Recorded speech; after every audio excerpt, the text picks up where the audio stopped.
Hello and welcome to all of you. Myself PV Uttarwar.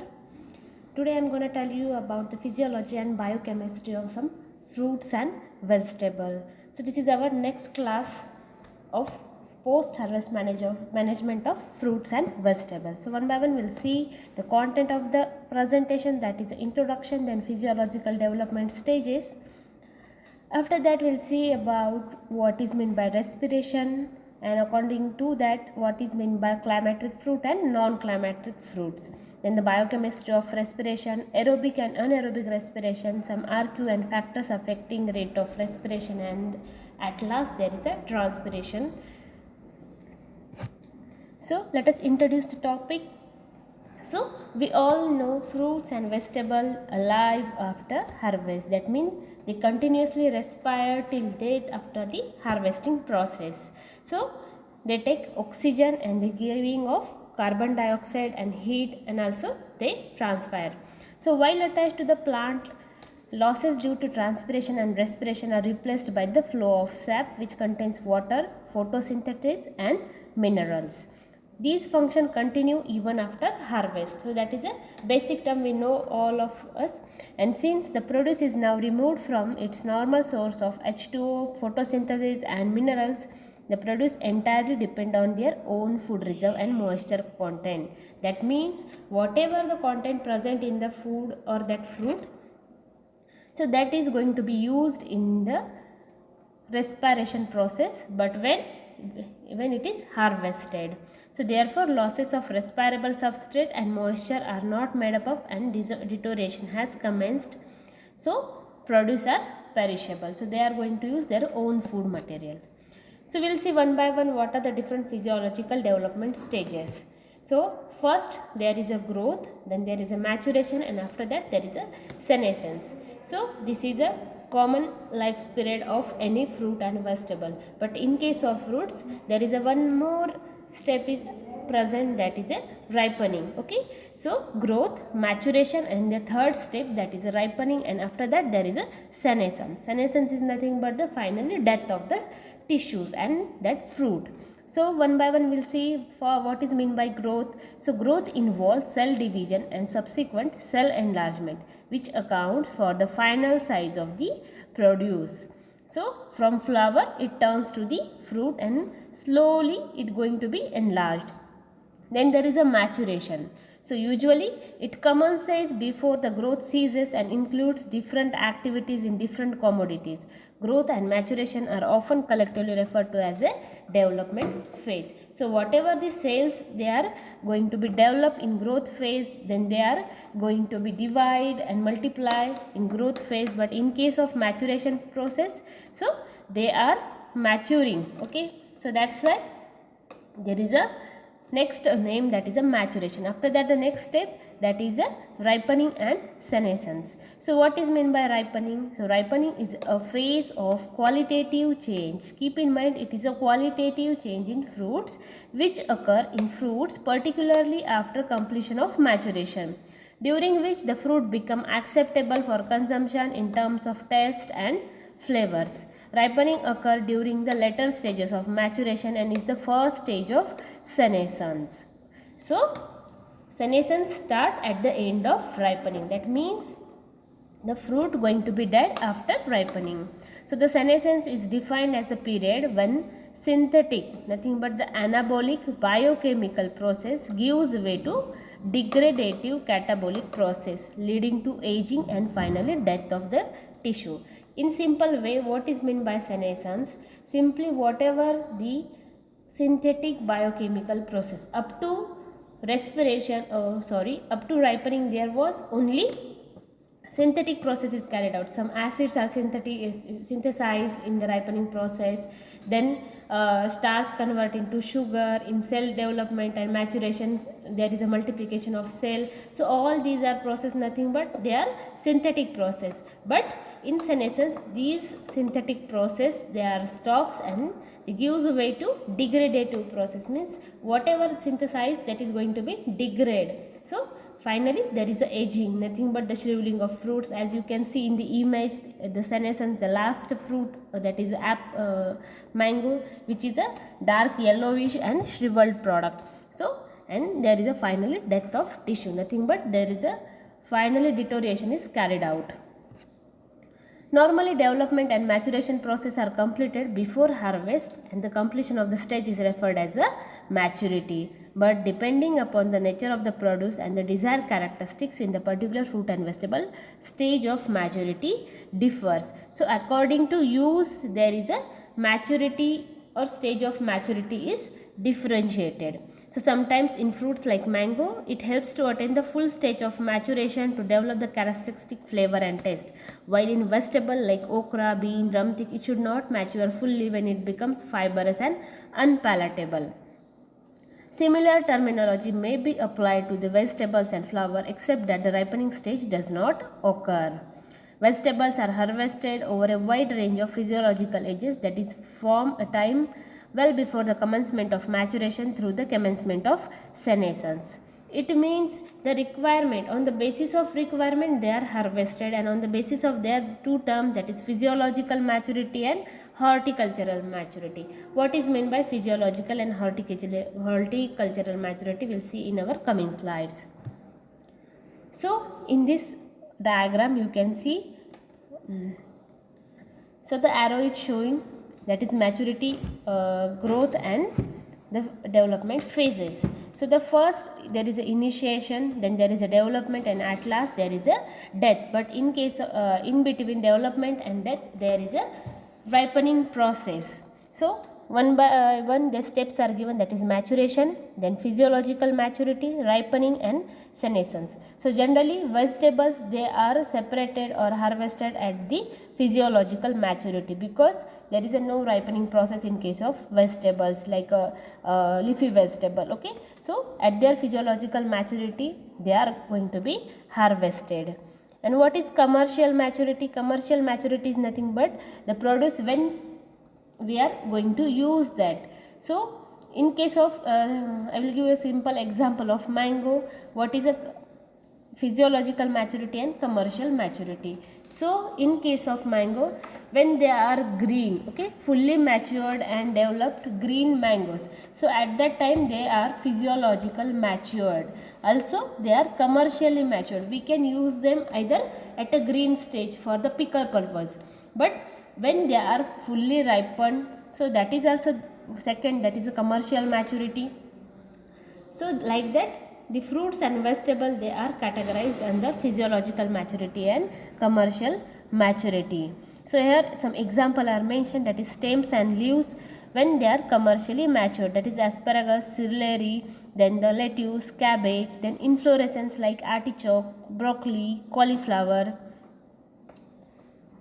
So commercial use is involved at that time, the commercial maturity, that term is mentioned. Then there is a partially developed fruit like cucumber, green bean, okra, sweet corns. So all they are harvested at their commercial maturity. Then we will see what is meant by respiration process. So from our secondary and higher secondary school, we know what is meant by respiration. That is a very basic one. Then also I am telling because of that is a part of our syllabus. So the respiration is the process in which stored organic material, that is a carbohydrate, protein, fats, are broken down into simple product with release of energy. So the oxygen is used in this process and the carbon dioxide is produced. So here you can see the reaction, that is C6H12O6, nothing but the glucose is going to be used with the 6 atoms of oxygen, and the what are the products, that is the 6 CO2 plus 6 H2O plus some energy, that is 686 kilocalories. So that is a basic equation of respiration process. Now we'll see what is meant by climateric and non-climateric fruits.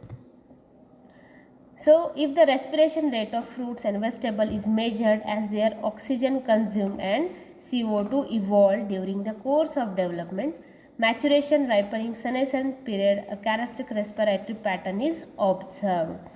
So the respiratory pattern also impact the pattern of evaluation of ethylene. Based on this pattern, fruits are classified into climateric and non-climateric. So please mark, that is second point, that is respiration pattern also impact the pattern of evaluation of ethylene. So on the basis of evaluation of ethylene, they are categorized as a climateric and non-climatic fruits. So the few fruits exhibit the pronounced increase in the respiration, that is increase in CO2 and ethylene coincident with the ripening. Such increase in respiration is known as the respiratory climacteric, and this group of fruit is called as climacteric. So in simple way, the fruits which are going to ripen after harvest, so they are called as climacteric. The respiratory pattern is still continuous as like they are on the plant.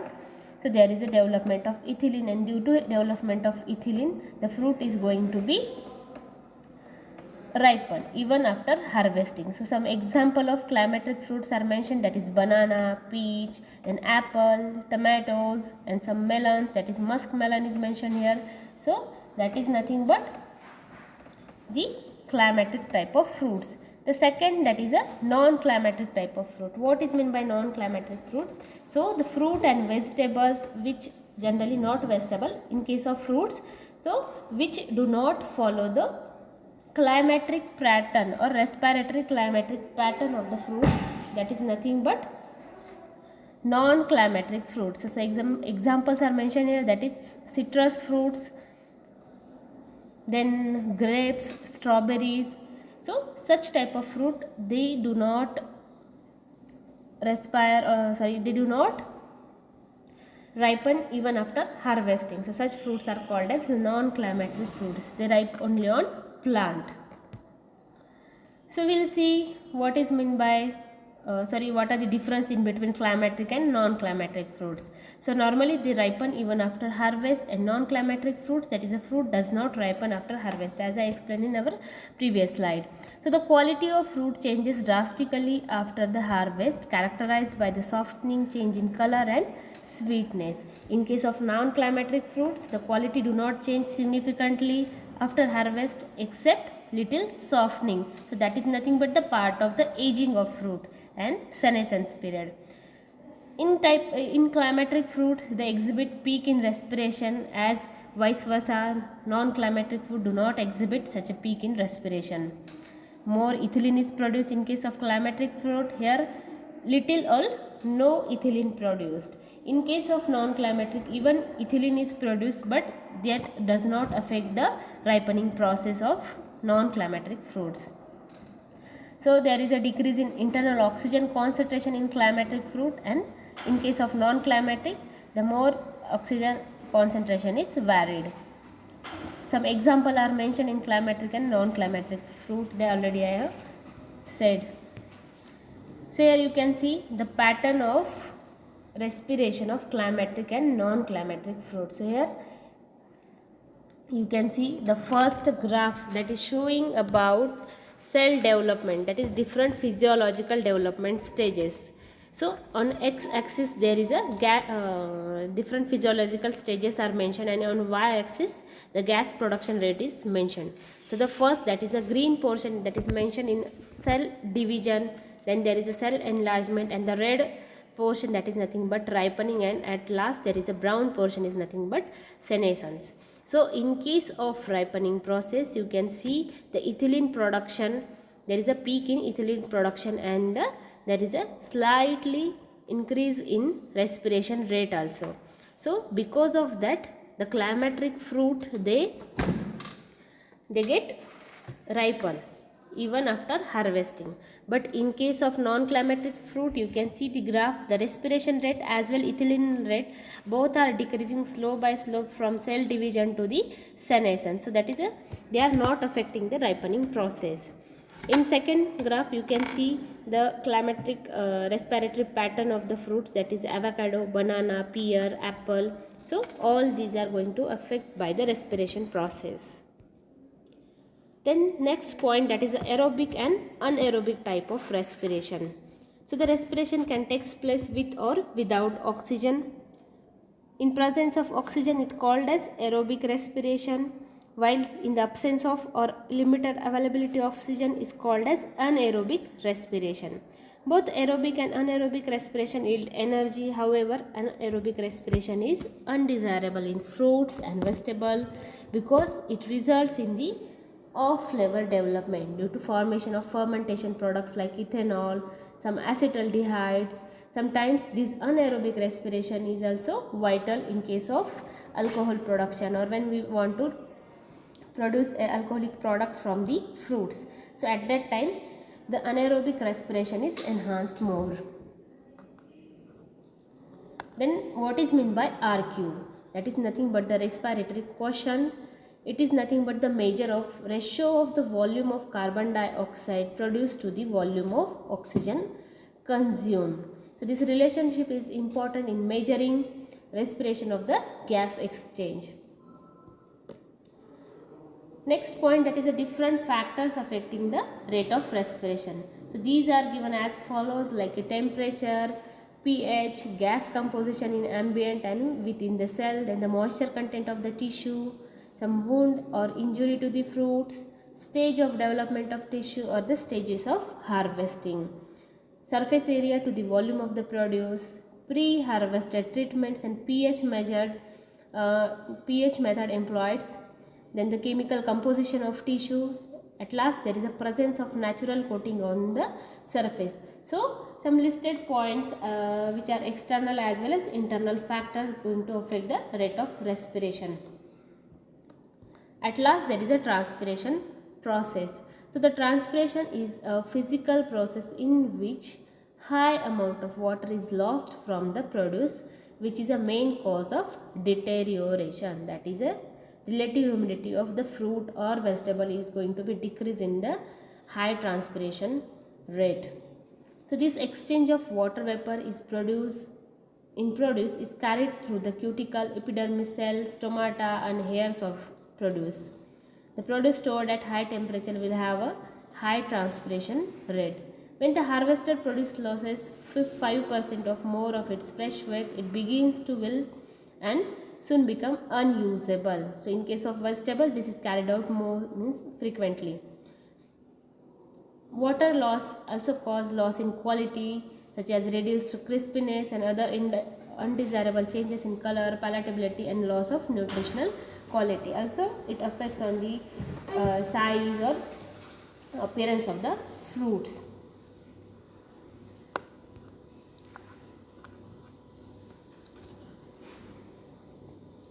So this is all about the physiology and biochemistry of fruits and vegetables. Thank you for watching my video.